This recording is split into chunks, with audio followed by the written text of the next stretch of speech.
Ka FIFA kala Weng no ya ke Jingkhang banyak shimbenta deka All India Football Federation AIFF hadian bakaying bisha jong ka Supreme Court kala Weng no ya ke kendon balabu deka Committee of Administrators. Kani karai kala yarap ya ke India bakan la ban khot penlong ya ke limpung yelek kai football Under 17 World Cup ki kintai kaba on sa penlong nadu ka khatway hadu laipotrik urisau.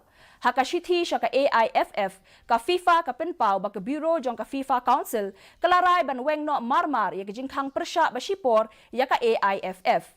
Ubintri ketenat Youth Affairs but Sports u Anurag Thakur ula ong baka FIFA Under 17 Women World Cup arhajar arpuar on sa penlong ha India kumbala penbet.